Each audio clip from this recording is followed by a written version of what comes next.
AI, it's moving faster than ever these days. Right. Feels like we're all just trying to adapt. Yeah. To figure out how we fit into a world where like the lines between human and machine are kind of blurring. It's like we're constantly playing catch up, trying to establish like the rules of the game while the game itself is constantly changing on us. Exactly.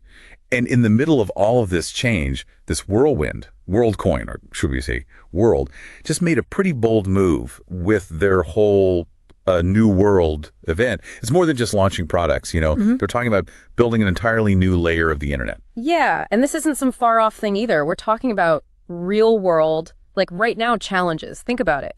AI generated content becoming indistinguishable from the real deal. Deepfakes, our privacy just eroding online. Okay, so before we dive into the specifics of what World is building, let's rewind for a sec. What's the core problem, the main thing that they're trying to solve? How to prove you're human in a digital world, I mean, which is, well, increasingly made up of bots and algorithms and things other than human. Because being able to tell a cat and a dog apart in the CAPTCHA isn't really cutting it anymore, is it? It's outdated. World's original vision was to create a global system, a digital ID system, but importantly, anonymized. So think of it like a digital passport that verifies you're a real person, but without giving up your identity. How does this work? Is it like just snapping a selfie on my phone or something? Not that easy. Traditional methods like using your phone or government IDs, they just aren't going to work. Not for something that needs to be truly global and, focused on privacy. Not everyone has a phone, for example. And using government IDs, well, that brings up a ton of privacy questions. That's where the orb comes in, right? World's custom iris scanning hardware. It sounds like something straight out of a movie, to be honest. It does, doesn't it? But that's not what it's about. The orb isn't about surveillance. It's about inclusivity and security and anonymity. They've already gotten millions of people have used the orb for scans, and their goal is billions. Wait, millions of people are lining up to scan their eyeballs? Yeah. That's kind of wild when you really think about it. To reach that scale, though, they'd need a system that could handle it, right? Absolutely. Billions of users, all making tons of transactions.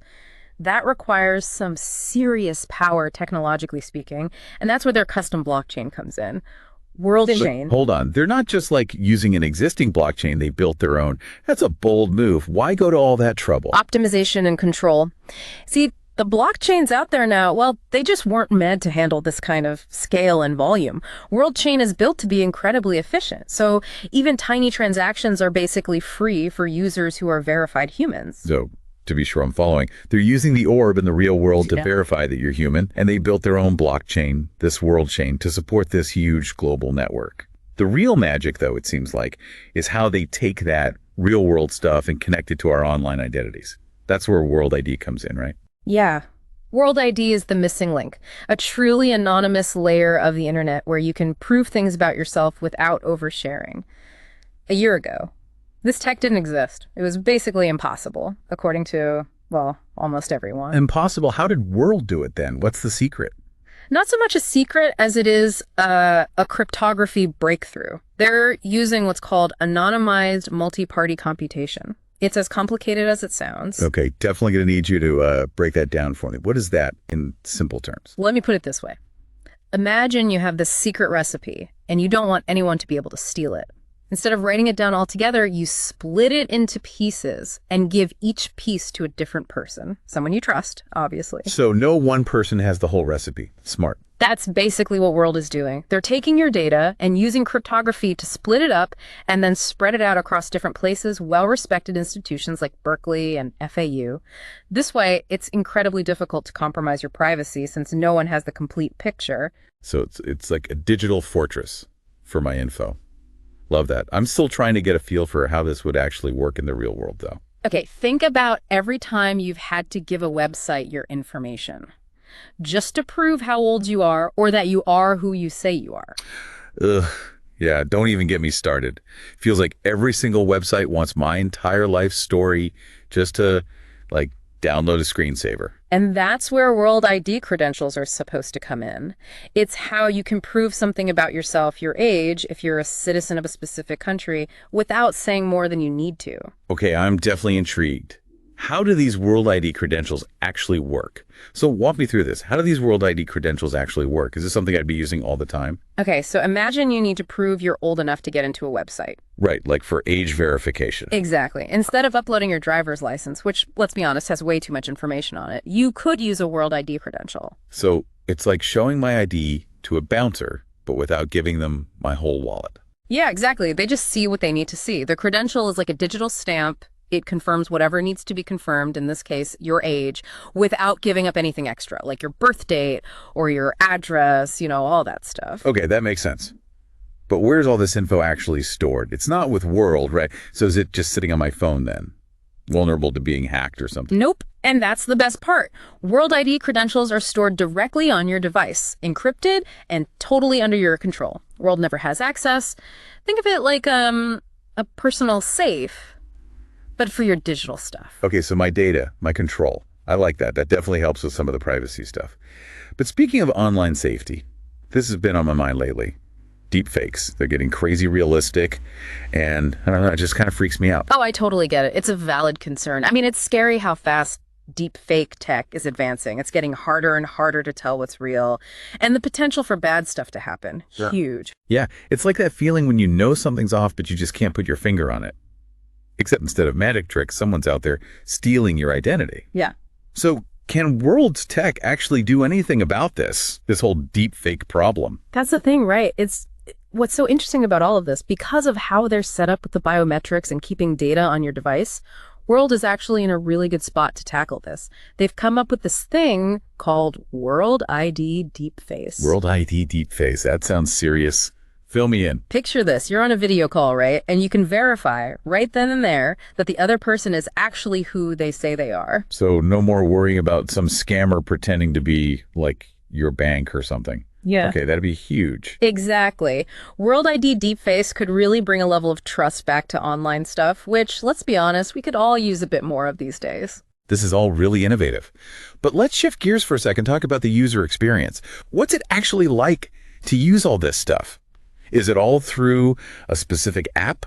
Let me get this straight. We've got World ID to prove you're you online, and then World ID credentials, so you can share just the info you need to. And now World ID Deepface too, like make sure the person on the other end of a video call is legit.